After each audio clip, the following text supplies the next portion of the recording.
another episode of the Working in Tech live stream. Today, I have, the pleasure of welcoming a guest that almost feels like a brother now. It's so funny. One of the things that I talk about over and over and over again, if you've watched the podcast, you've seen the tweets everywhere else, networking is so important. And I met Sean because of that one, thing. We probably have had like, two, three calls at this point. You've introduced me to other people.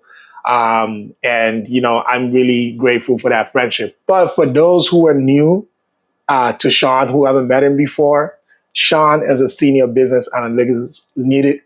Oh my God, analytics lead at a big tech company. So Sean has worked at tech companies like Microsoft, Accenture, Starbucks, etc., and is also a prolific writer, publishing over 30,000 words online about things like productivity, decision making, and networking. You can find his essays at typeshare.co/Sean Oliver. Sean is passionate about mentoring and has helped many early career professionals in their industries, and I hope his advice today will help you in your career journey. It's great to have you, Sean. Hey, thanks, Joanne. Excited to be here. Thanks for having me. Yeah. So, you know, one of the things that we're talking on before we came on here is, you know, one thing that in my mind was almost like this big unlock about how to help more, black and brown people discover tech careers, but maybe not even just discover, but make that mental leap to where it's not something that's, outside of them, but something that they can actually do. So to that point, when did this happen for you? Like, when did you realize that, the tech industry was somewhere you wanted to be in? Oh, great question. And also just want to say, great job that you're doing, actually showing just the wide spectrum of opportunities in tech. I think that that exposure goes a long way to helping people realize that tech careers are super achievable, super accessible for them. To your question, when did I first really learn about opportunities in technology? Honestly, it was accidentally.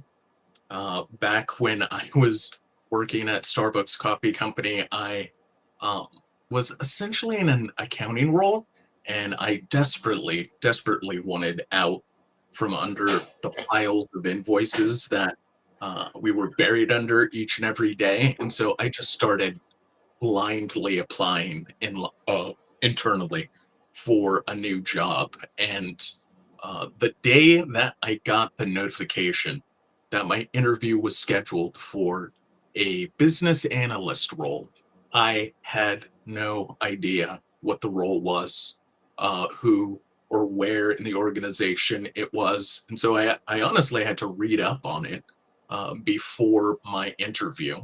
Um, as luck would have it, connected well with the manager, and that really started my knowledge work and technology trajectory. Working closely with developers to really land business solutions with internal tools, and from there was just hooked. And that's amazing. So I think, one of the things that it's so funny that so many themes of what we're talking about, is coming up. You talked about something like applying to jobs before you even think you're ready, right? Or getting ready for the job search process before you're ready. And it kind of like sounds like, what you did. And then you kind of like filled the gap, as the opportunity arose. So how important is seizing the moment, right? Not waiting for that perfect opportunity to make the move. I would say it's super critical. Lots of people, I don't care if you're employed or if you're currently looking for a job, but on a weekly basis, I hear about people who want to wait until they're ready, wait until the next uh, stock bonus clears, wait until this quarter ends before they start looking for their next role or their next opportunity. Um, And personally, and with like close friends, it's just a mistake. The reality is, action is what really drives progress. And Mm, uh, moving now, the moment you realize, hey, this isn't for me, I'm looking for something else, is the same moment that you should take steps to learn about new roles, talk about what your friends or other people you have access to, how they like their company, how they like their role, um, discussing how they use their skills. All of these things. It doesn't matter where you start. It really is most important to start and not to wait. There's never a perfect moment.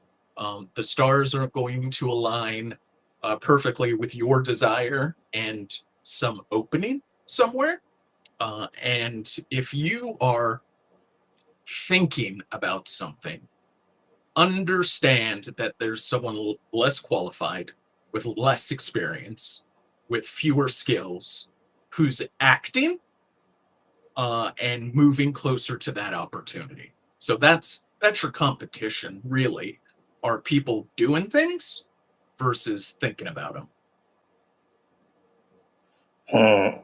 I think you touched on something super critical there, and it's I think especially for me. So I spent most of my career, working for myself, being an entrepreneur, and I think it's because of that one thing where there's so much in this process where you don't control. I've actually always felt in a very weird way that I was begging for a job. And it never sat well with me because, I know that I'm bringing something, I know that I'm bringing value, but just waiting, applying, getting rejected, it was a very traumatic process for me that I had to get comfortable getting that rejection. And I think the point I'm coming to there is because so much of that process is outside of your control, even waiting for that, opportune moment almost seems like counterintuitive because even if you're ready, who says they're ready for you? Who says that the perfect opportunity that's going to align is going to show up? So it's something that, and I think this is important, specifically not just because of, just regular folks in this job market and all of the other challenges that are out there. I think the biggest one is that idea specifically for newbies, because oftentimes when you're transitioning and navigating that tech career path, there's almost never the perfect time. Like you don't feel like it's here, like, or you've done it, or you're even ready.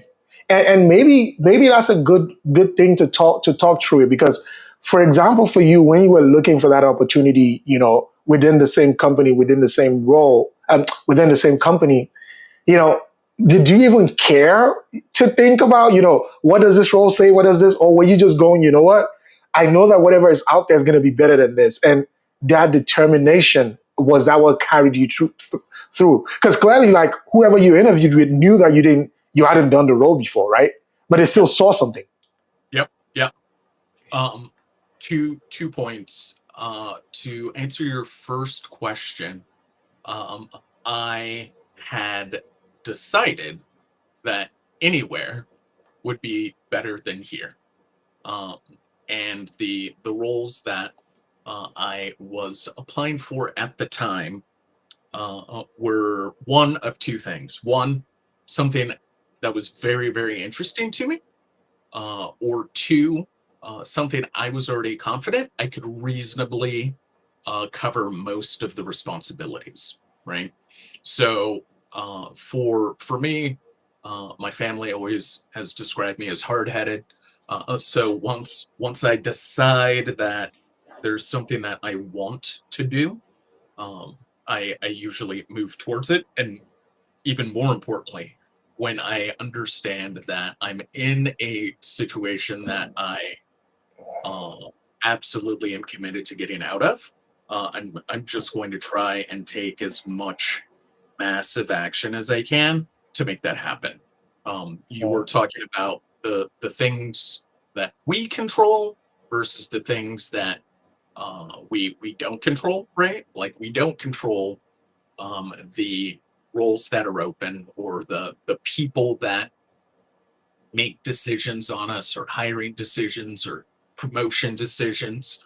But there is one thing that we can control, which is the surface area of opportunity and awareness that we can create, right? We, to like a large extent, can actually create our own luck, right? So that we're ready for when those opportunities pop up, right? It's harder to do in reverse. It's harder to have an opportunity pop up and then get ready for it, right? It's one of the reasons why, and I know we've talked about this before. I think relationships are so key because that is something that is built with consistency over time. It's not something that we can activate today, right? Mm, mm. That is so key. That part is so key, and it's the little actions that stack up. That's so powerful. You also touch on something that, again, I don't know if it's something that I've heard before, but I heard it recently, and it stuck out to me in a new way. The surface area of opportunity. Can you explain your understanding of that concept? I know like this might be a little tangential, but it's something that I'm so fascinated by. Yeah, the concept's an old one, and I'm actually stealing that language from an old director from Microsoft when describing one of the roles I was taking at the time. Surface area, we know what that is from geometry. It's the space that you cover, right? And if opportunity is something that happens in the environment, it's like weather, right? So if these random things, these job openings, these referrals, these promotions, or new companies, all of these things are constantly happening around us, right? There's um, I'm sure you heard of like roles that were opening today from of the people that you work with and the people the piece that is important and the piece that we control is um, the expression uh, uh, um, uh, the um, the more people, I can't even get it right. um, we'll skip it. When you are thinking about your surface area, it is really, in practical terms, the people that know you, that hold you in positive esteem, right? So Mm, the people who like you, the people who respect you, the people who know what you do, right? There are people who know you that don't know that you have a YouTube channel, right? There are people that mm, know you that don't know your mission, right? And mm, so, to the extent that you are consistently and regularly sharing what you're about, what you are looking for, the value you add, the types of problems you solve, the types of things that you're interested in. Um, mm, you allow other people to snap in and contribute and support those goals, right? But mm, again, it's not something that we can just activate today. It's something that accrues over time. So mm. you've got, what is this? This is magical episode 33. 33 Yep. of these episodes under your belt, right? And people are searching right now for these roles, for some of the keywords in this transcript, and they're coming across you. That is a ton of surface area. Will that pay off Mm, today or tomorrow or 6 weeks from now? I can guarantee it's going to happen while both of us are asleep. Someone mm, someone will introduce you to people because you're like, hey, that sounds like the kind of stuff Juwan talks about, right? And mm, so you don't, as an individual, you don't need a podcast or a YouTube channel. Um, it's a great platform, right? But you can do it mm, as an individual just by consistently sharing with people, no different than a weather report or telling people the time. The Mm, top things that are important for you, the top ways that you are interested in helping folks, and mm, doing that work and sharing your journey over time. Just it it reaps so many dividends, and have if you have a smartphone, if you have access to email, heaven forbid you've got 8 friends on Facebook, then you can do that today. mm. And it's so interesting that you put it in the way that you put it. I had a very funny example come to mind, as you were speaking. Um, there's something I saw somewhere one time that said, don't marry for money, right? But go to where the rich people are and marry for love. I would say that that captures it in a cynical way, but it does capture it, right? It's that, and I think what that would mean for like early or new career people is it's important to reach out to people, to connect, to stalk their LinkedIn, to do all of that, but it only has this much impact. Find Yep. ways to grow your network and put your work out there, because there's literally people who, whether it's like a small web development job or a design job, that I've given them. Why? Because there was something they were doing consistently, and mentally the brand just stuck to design. So now when I'm thinking about, oh, I need to do this, they easily come to mind. There are people who've recommended people to come to my podcast. Why? Because when they think about podcasts and technology, I come to mind. So it's the same recipe every single place. Find opportunities to make inroads into the places where you need to be and spread your message there. Share your brand there in the most organic ways possible, right? So that when people think about you, about it, it it has to connect. And you said something very important, Sean. You said there are people who know me, but they don't know that I have a YouTube channel. And now every single day, if that number was this big, my work has to be to close that gap as much as possible. And almost inversely, the more this gap closes, the more the surface area improves. So Exactly. very fascinating concept. I could talk about it all day, but I don't want to bore, bore our audience. And speaking of our audience, thank you, Rakib, for saying, for dropping this comment. Um, the first step can be scary. Action over thoughts for sure, though. Yeah, absolutely. Always important to take action. If you take nothing away from this podcast, from all the episodes that we've had, take that away. Take action. It's so important. If you're just joining us, once again, Sean is here and he's dropping a lot of free game. Is still going to be dropping a lot of free game. If you have any questions for him, drop it. It's been in the industry, is super experienced, and I'm sure that he will be able to add a lot of value to you uh, as you're listening to the stream. So, you know, talk me a little bit through that first. That wasn't your first interview, but it was essentially your first tech interview. How Yep. many stages were there? How did you navigate your stage? What was the thing that eventually helped you land that role?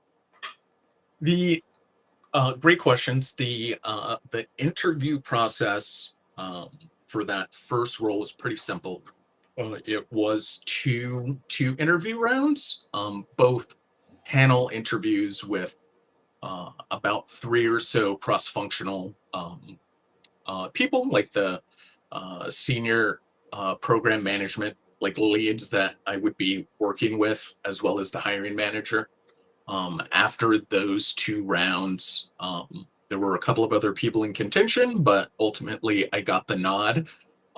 Years later, I learned that the differentiator, what set me apart from my competitors, was I was the only person to bring, I don't have one handy here, but a little moleskin notebook, just a little journal, and a pen, and I asked questions and took notes on their response. Everybody else rolled in with like, I'm great, hire me. And I was the only person that was demonstrating really a learning mindset and leveraging the expertise of others. And that's why they ultimately decide to pick me. That is so powerful. And I think the way that I want to double click into that is one thing. I think a lot of people always underestimate their value, especially when they're new, right? Because it's like you're dealing with a lot of imposter syndrome. You're dealing with just not knowing what you don't know, right? But I think that can be a strength. In fact, I think there was something that I learned recently that I thought was very deep. Let me put it that way. I think the person said something like every problem, like actual real problem, is a framing problem. Yeah. Because if you reframe it differently, it could become an opportunity. And the reframing for not knowing, for example, could be that you don't abide by the same limitations that everyone who already knows the system knows. But in your case, it was the fact that you didn't know, you are just so willing to learn. And as a new person, you always bring that perspective because there's some projects, there's some roles that require that ability to relearn, to learn something new. So what do you see in terms of, beginners or new people in tech being able to turn their supposed weaknesses into strengths? Hmm. Uh, how to turn supposed weaknesses into strengths? I think um, my answer to that, based on my experience, is on the same page of what you just shared. Um, no one is perfect at everything, right? So if we just accept that is true about everyone and take that framing consideration, there are no problems. There are just opportunities, right? And the expectation shouldn't be that we know it all, but we should. Um, if people talk about imposter syndrome, if there was a lie that I think everyone should tell themselves at the beginning of every single day, is that I can learn a solution to this, and just fueled with that belief, get to work, right? If they just assume that, like, I don't know what the answer is, but I am committed to finding the answer, then everything is just taking action on the path to a solution. You don't need to be Google in a person. You don't need to be a expert. If anything, you just need to be good at solving problems and learning new things, which really starts with knowing that you don't know. Mm.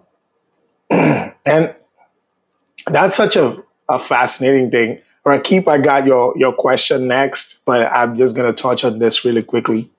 I'm currently like at a time in my journey where I'm working in a new role and new environment where like I'm not most of the teams that I worked on are very small teams. Even within large companies, always been like a startup, right? Where like all of the knowledge is very local. Um, Most of the things like you read like a couple of pages, you could get it. Now I see it in a very different space where knowledge is very distributed. Um, it requires an awful lot of collaboration. Even sometimes the SMEs don't have the answers because some things are just coming up newly. So the biggest battle I'm fighting right now is like being comfortable being uncomfortable, right? Yeah. Being calm and not knowing everything, being okay with asking. And I think you bring up a good point. I don't even think it should be a lie. I think it's the truth because you don't have to have the answer, and that's okay. So maybe that's a problem. but the solution is decommitment. And oftentimes, almost with every problem, and that's why, I love the fact that we are both like product people and we think in product ways. It's never going to be one why that gets you to the answer. Yep. But are you committed to finding that first one? Because almost just like any like good detective movie, right? It's one clue that's going to lead to the next one, to the next one, to the next one. But if you sit there thinking about the magnitude of the problem, you're never going to find a solution. And Yeah. sometimes, like, it's that first action that leads to that domino effect, right? In fact, I'm learning something new too. People are oftentimes very willing to help you, more willing to help you than we realize. But because oftentimes you've thought about the problem as something that requires just one big answer instead of multiple little answers, you Yeah. never ask that first question because you're like, there's no way that. And let me put that in a job sense. So let's say, for example, you know, I don't even know Sean from anywhere, right? And I want a referral to his company, and I think that there's no way that is gonna answer that. But let's say he makes a post about productivity, right? And that links in some way to saying, meeting new people. And maybe we'll go to Rakib's question from this. And I just asked that first question to say, hey, what do I do if I'm trying to make a connection with someone that I don't know before? And now you've given me an answer. You've not given me a referral, but you've given me an answer. Why? Because it's in the easiest place for you to answer it. It's on a comment on a post you made. Now I've made one inroad. Maybe that even in itself helps me to unblock to say, oh, why don't you just do what you just did? Connect with them this organic way. Then maybe I connect and I got what I need. But maybe it's 2, 3 steps later and I get closer. But really, the key was taking that first step. Oftentimes, most people are going to say, I'm going to ask for this. People ask for this all the time. It's a lot of work for him, it's a lot of demand. I'm not going to do it. So you disqualify before he's even had a chance to say yes or no. And maybe if you framed it differently, you get there. But I think that's already like Rakib's question. So we're going to go there. So, anyway, can you talk more about how you can break into a new industry, tech, when you don't have a network there? Tying back to your comment on taking action to do, but what's the first step? Yeah. Um, I think you actually answered the first step, John, with your story about how to find a rich spouse or how to marry a rich spouse, right? Is to go where the people are, right? So, um, be it doesn't matter the industry, whatever the industry is, there are places where they gather in person or online, right? There are um, common activities, things that they do, things that they read. But the key is to start participating, insert yourself, and mix it up like in those spaces, right? If I my default, my first recommendation is always to find a person who is doing what you want to do or has done anything in the place you want to do it, right? And roll that, get that momentum to get even closer, right? If you had never worked in tech and you're watching this replay or this live stream, reach out to Juwan. Don't message me, but reach out to Juwan, and he can give you a cross section of opportunities. But don't reach out to them until you have watched at least 1, 2, 3 episodes, right? Because the answers are going to be in there. Bring that specific ask of like, hey, do you know anyone who works in like sustainability or climate in tech, right? That's a more precise, narrow ask that he can help with or move you closer to. But the generic, like, how do I get a job at Google? How do I get a job at Apple? Is almost impossible to really help someone with. Yeah, get specific, and then by any means necessary, really reach out to people, the places, the things that are involved in what you're interested in. You touch on so many good points. Oh my God. I wish I some anyway, we'll clip it later and put it out there. You know what I love about so many of the things that you said? It reinforces many of the good things that I think we've talked about in this episodes, but it brings it in a new light. You see that bit where you talk about like watch 2 to 3 episodes. One of the things that a lot of people miss, and I don't blame them, right? We live in this kind of like, TikTok generation and Instagram reels and everything in 15 seconds to Right. where it's like, can you get me quickly to the answer? Now, chat GPT. But there's still a lot of value in doing the work Yep. because when you bring an answer out of, I always say something. See, everything that you ask of from someone else is going to take effort, energy, time away from them. That's time they're never going to get back. Yep. I don't think that that's the most part or that's the most difficult ask that you're making. See, Sean can give you 10 hours of his life if he believes that that 10 hours is going to change the trajectory of your life. What he's not going to do is give you 10 seconds of his time if nothing changes for you ever. Facts. So, one of the biggest ways you can prove to people that you're worth it, you're worth the time, you're worth the investment, is to first show that you're willing to do the work. And when you bring certain type of questions, certain type of insights, it just, and if you think about it, when you're starting out, you probably don't have the domain experience, you don't have the knowledge, you don't have a lot of things. But what you do have is that time and that energy. And it's so funny if you think about it, like whether you work at Starbucks or you work at the gas station or you're the CEO of Google, we're all doing the same thing. We're trading our time, energy, and expertise for money. So even that thing that we have is worth something. Whether it's at the lowest level or at the highest level, it's worth something. And the more value we add to that, so through gaining knowledge, building networks, because I bet you don't ever become CEO of Google by just being a bright kid. It doesn't work that way, right?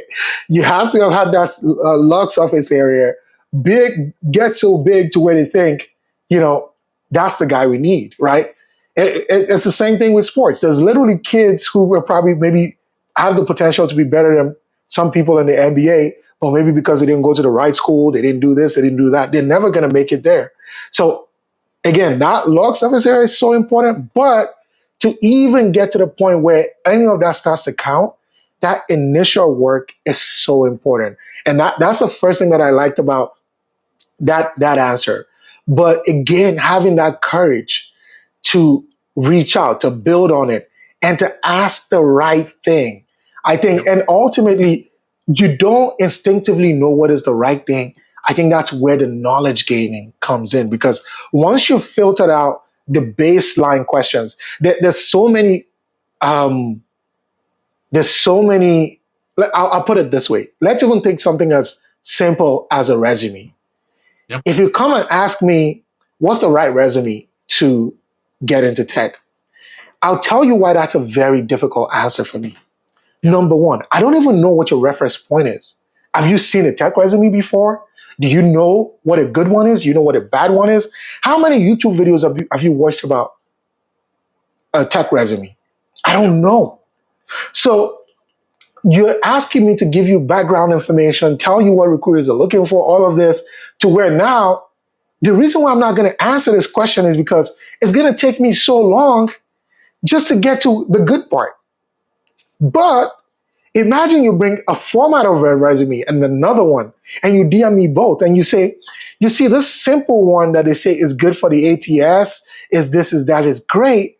But for some reason, I think that this one is more visually appealing. So as someone who's been this, tell me which one I should use. Oh, now I'm excited.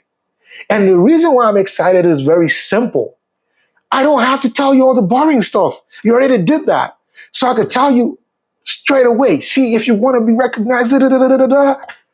Now, Yep. like, I'm not even responding necessarily because I like you or whatever. I'm responding because you got me excited. Guess what? The people who need to help you still need to get excited about helping you. Yep. Are you Yep. going to bore them or are you going to get them excited? And you can't get them excited if you don't do that work. Yep. I I will take your point even further. I've been, I'm sure, like you have, I get asked to review resumes a ton, and I used to, and it never went anywhere. Right? Take a look at my resume. No, thank you. No, like closing the loop on whether or not they got the job or not. The moment I added one condition to these requests, when people ask me to review their resume, I always ask them to send me 3 job titles and 3 job postings that they're targeting, right? So, one, this immediately filters out the people who are just like, somebody needs to take a look at my resume. Sean's in tech, right? And now only people who are really focused, right, on something. Sometimes people make the mistake and they're sending 3 different roles, right, which is a red flag. You need to focus up.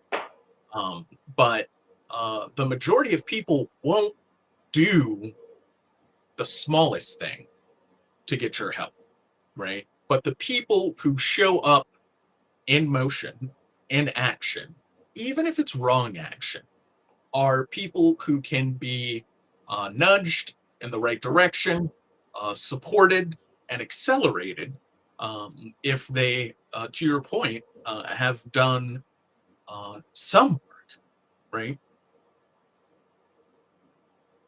And you know what I like about what you just said? I said that bit. I saw your eyes light up when I said you're willing to give 10 hours.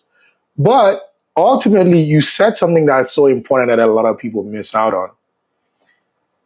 The biggest, someone reached out to me when I was at App, not reach out to me. So they put it on a Slack that they just had this mentor session coming up. What would be the best way to make it valuable? Right. So I said, well, because they were asking specifically for this, I think, Apple mentorship program. And I was saying, well, I've not been in this program. I don't know a lot about this program, but having been a mentee and a mentor multiple times, here's what I think. And then I kind of like go through them, come with questions, do this, do that. Don't ask them basic level questions. That's a big red flag.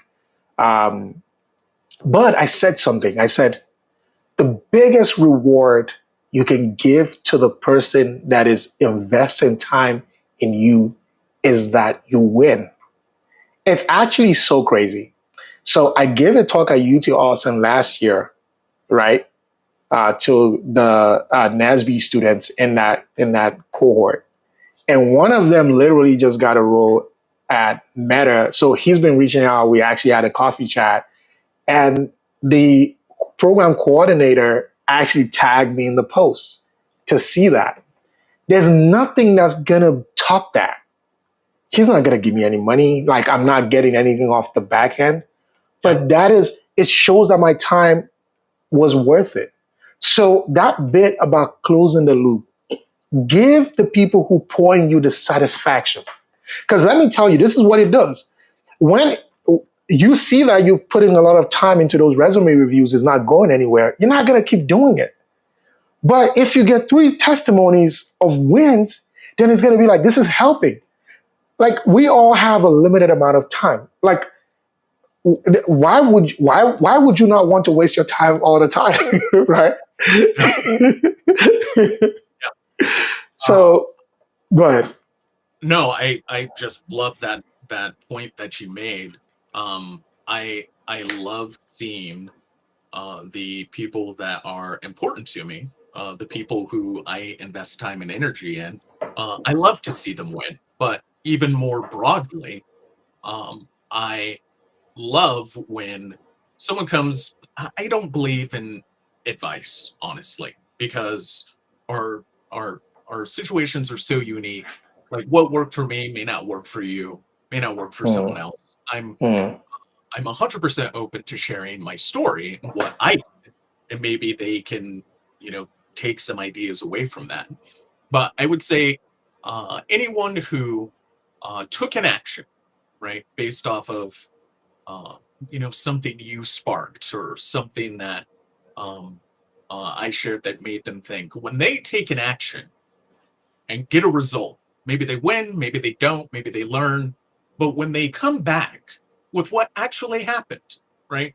I spent 15 minutes, you spent an hour, you gave a talk, right? That's the prep time, the actual delivering the talk, right? When people come back with what stuck with them, right? What they think about today, what they actually did, right? A change in action or behavior, that is valuable, right? mm, Because most people they're always looking for, not, I'm generalizing. It is common for people to look for a instant solution. I don't have a job, I want a job, right? I'm not mm, in tech, I want to work in tech, right? What is more uncommon is for people to make an attempt, right? Juana, I watched three of your podcasts and I reached out to five people and nobody got back to me. What can I do differently? Right?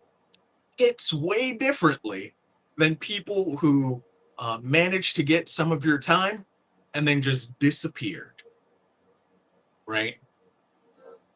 Like I cannot emphasize enough how much it is easier and more rewarding to help people who are already in action than to try and convince, encourage, or otherwise try and drive someone that isn't doing anything into action.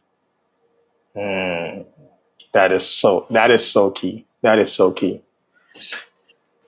So you've been in both contract and full time roles. That's Yes. something that it's very interesting topic to me. I didn't until my first tech contract. I've heard of it, but I didn't really Mm. understood what it meant. Right? Can you share a bit more about like the differences in the roles? What is ideal for what moment? What might even be more useful for someone who's new in tech, etc. Sure. I have had many years in contract roles um, and consulting roles. So typically, if you're working for a consulting or vendor firm, it's really just prestige and like tier, right? But it's all staffing. Big businesses inside and outside of tech, when they need often specialized skills or expertise. This could be project management, product management, analysis, or more technical skills like a developer or a data scientist.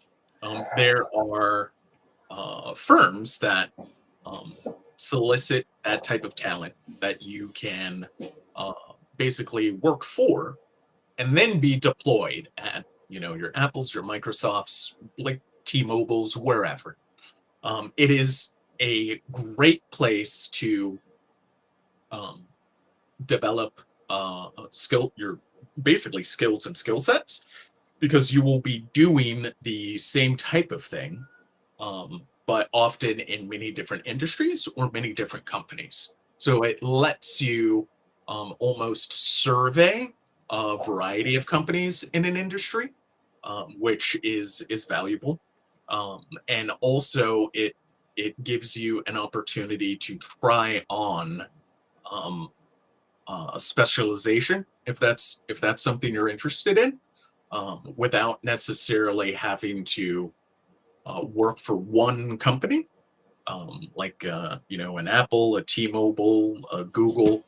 for multiple years. Like the average like job tenure now is somewhere around 2 or 3 years in a as a consultant or a vendor. You would have the opportunity to work on like 3 month, 6 month, maybe 12 month engagements before you would be off doing a similar function, but just at a different company, a different team, a different role. So it really allows you to compress your experience um, in ways that just working as a full-time employee for one employer wouldn't necessarily provide you. So it's a great way to break in.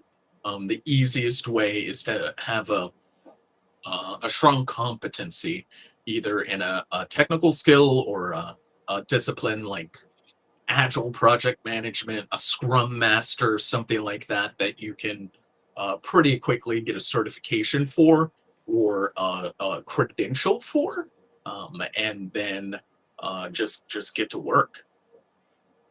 Amazing. So, you know, for your role, it's one of those roles where like I've known about it so much, but I still get confused. So, tell me a little bit more or educate both me and the audience, like, what maybe one, like maybe a bit insight into the role, what kind of skill sets you need to have, and, maybe what the career progression looks like, even from like a earning potential. Ooh, wow. No pressure. Yeah, three questions. I'll try to tackle quickly. Um, the at companies such as mine, the pay range for a business analytics specialist usually ranges from about, let's say, 120,000 up to above 250,000 a year, based off of level, based off of experience, um, uh, and seniority. So there's a lot of room there. The role, in general, is you're on the hook for delivering business insight. So where this differs from data science on the more technical side, right? Like using R and plugged into data sources, and really making sense of like raw data in a meaningful way. This takes it further to delivering with a customer in mind, um, ideally, in a perfect world, actionable insights based off of that data, right? Mm, Uh, a an accessible example is we all have bank accounts, right? We all have transactions. Sometimes we get alerts of like, hey, we noticed a charge at a weird time from a weird place, right? Like that is an insight, right? We have all of the data, which is all of the money that you usually spend and your usual patterns. And then we have a set of stuff that's outside of that norm, and we're surfacing that for you. It's that activity that the a person in my role is responsible for in the context of their particular customer or customers, and the unique subject matter that they're dealing with, right? So in an enterprise, you're looking at particular parts of the business, and what helps the business achieve the goals that are really important. Easy wins, things that increase revenue, things that save cost, things that save time, um, and identifying new opportunities. And so, in both my organization and others, that's one kind of common expression of the role, right? It requires a familiarity with reporting tools, things like Tableau or Power BI, as well as a comfortability with data, and some soft skills because you got to be connected with the customer in order to understand both their needs and on the more technical side, how to best satisfy them. Wow. You just broke that down in like one of the most poetic ways I could imagine.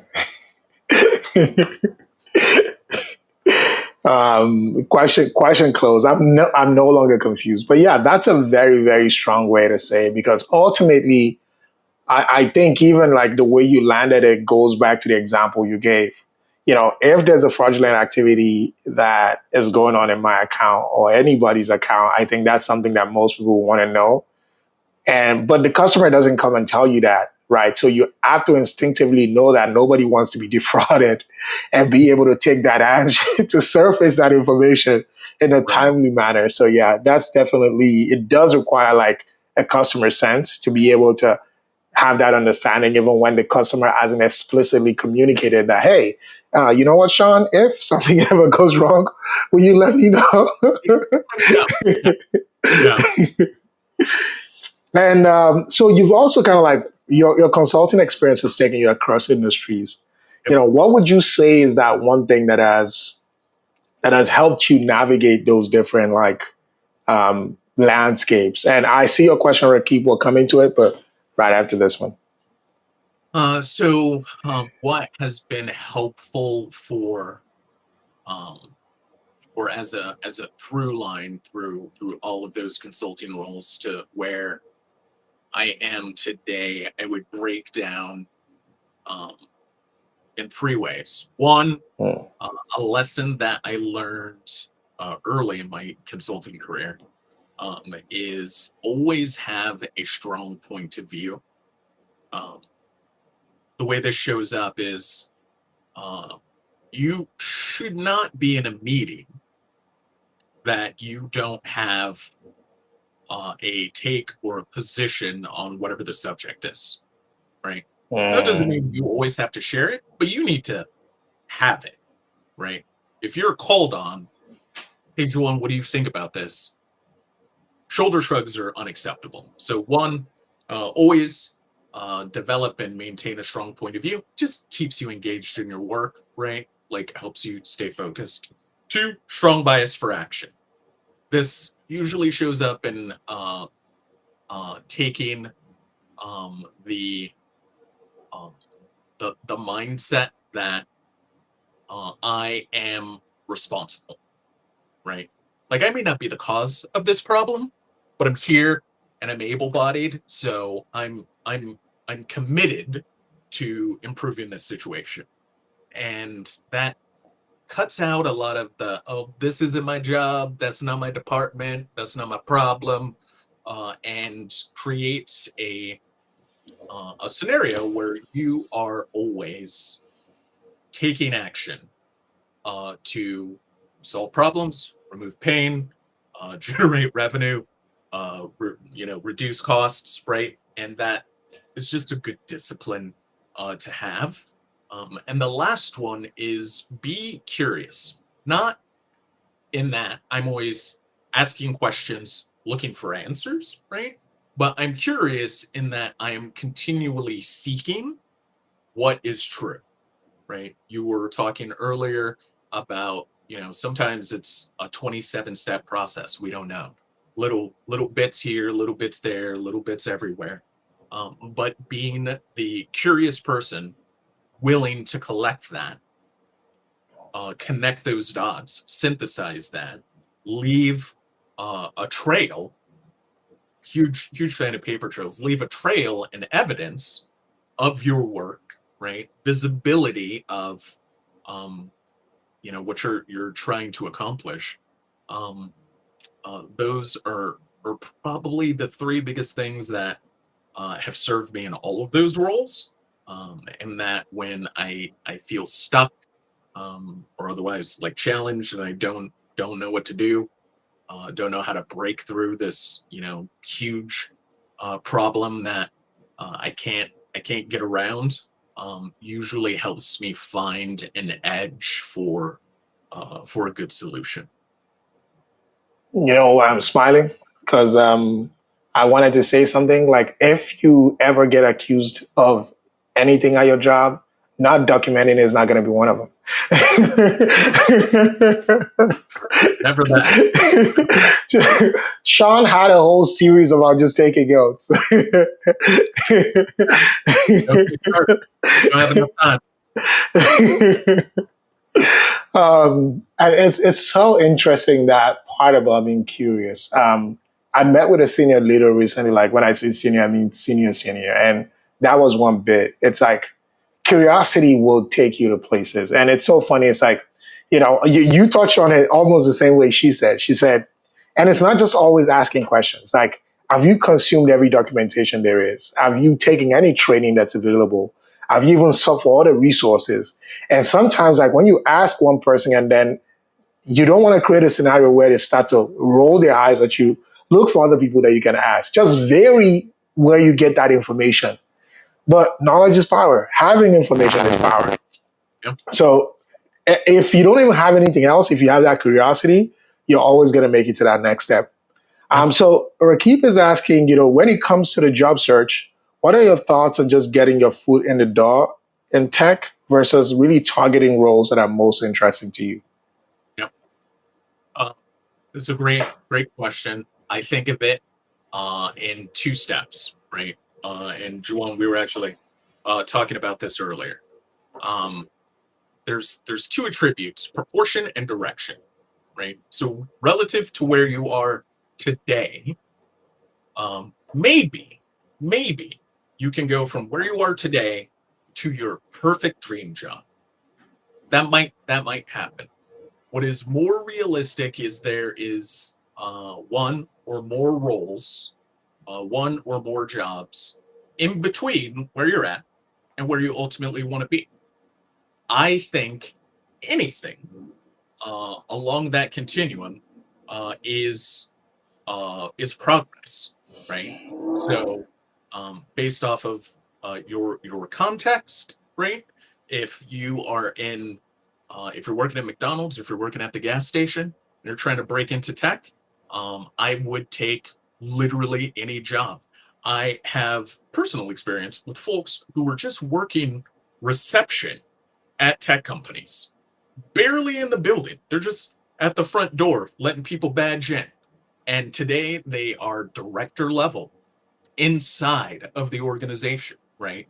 Because they really got their foot in the door and did the work to connect with people, to learn additional skills. So there are many paths, right?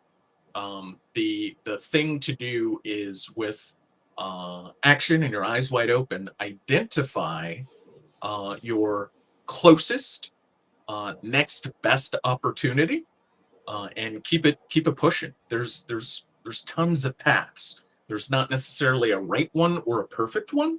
There is just better relative to where you're at.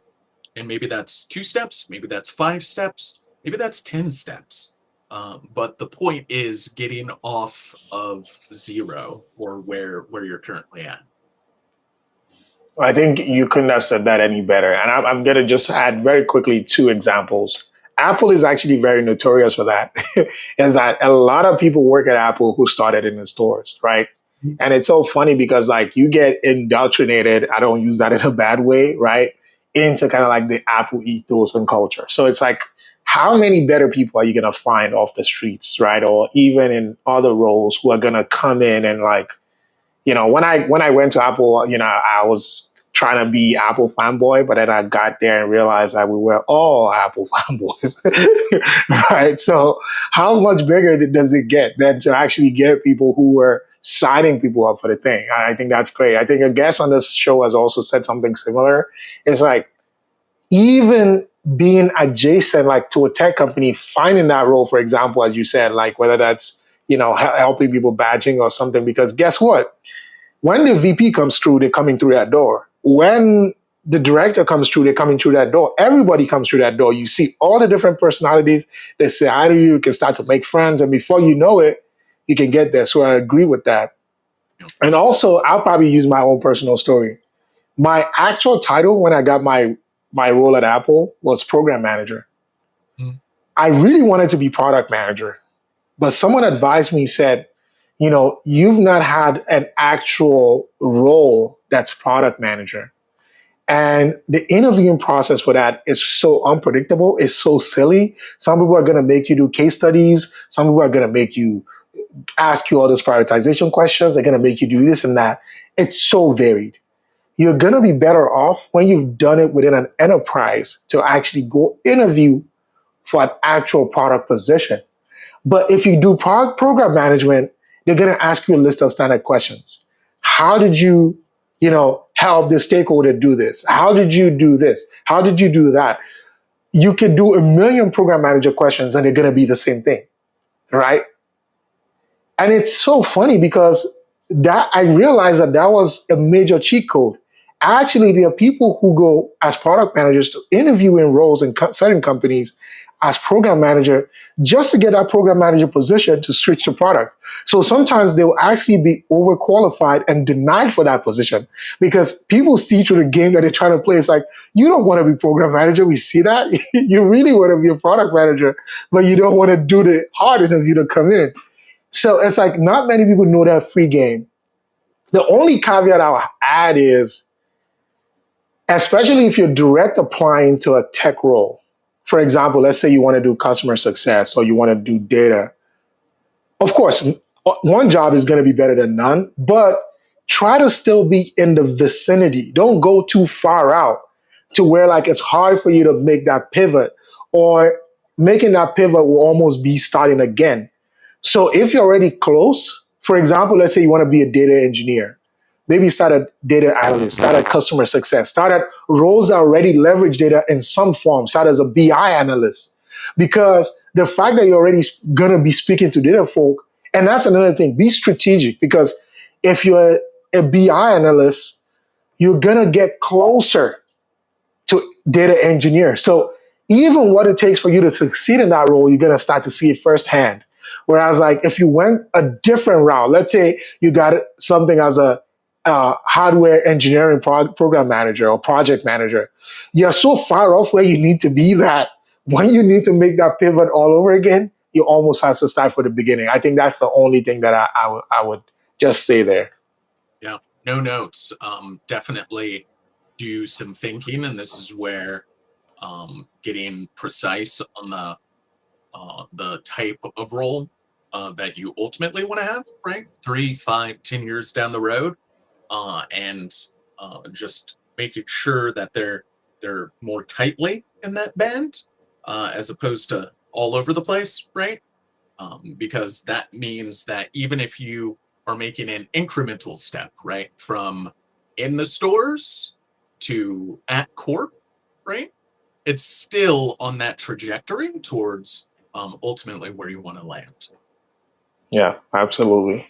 So we're at time. If you have any questions, throw them. Well, we still got Sean, but this is where we start to wrap up. Uh, Sean, I'm definitely going to give you the opportunity to have the last words, any last piece of advice, any things you want to plug. I think I plugged it in the beginning. Again, I'm going to share it one more time. Um, you can find Sean's essays and writings at typeshare.co/Sean Oliver. But I don't know if there's anything else you want to plug. Oh man, nothing to plug. If you want to connect on LinkedIn, Sean Oliver on LinkedIn, same face. On X, it's hard to say X. It's just Twitter in my heart. Um, all of my content is really there. But no, it's been a great time, Juan. It's a good chat. I can talk about this stuff all day, and you gave me a platform for it, so I thank you for it. Thank you so much, Sean. We're back again for another episode of Working in Tech tomorrow. Make sure you don't miss that. Again, the goal is I'm trying to get as many people from as many different roles in tech as possible to come to this show to tell you about their experience, how they navigated it. And the goal is that ultimately, I think, as Sean called it out, um, if you are able to kind of like watch 2, 3, 4, 5 of this, it gives you that insider knowledge that you otherwise wouldn't have. And I think that's what's so great about it. So again, thanks, Sean, for sharing your deep wealth of experience.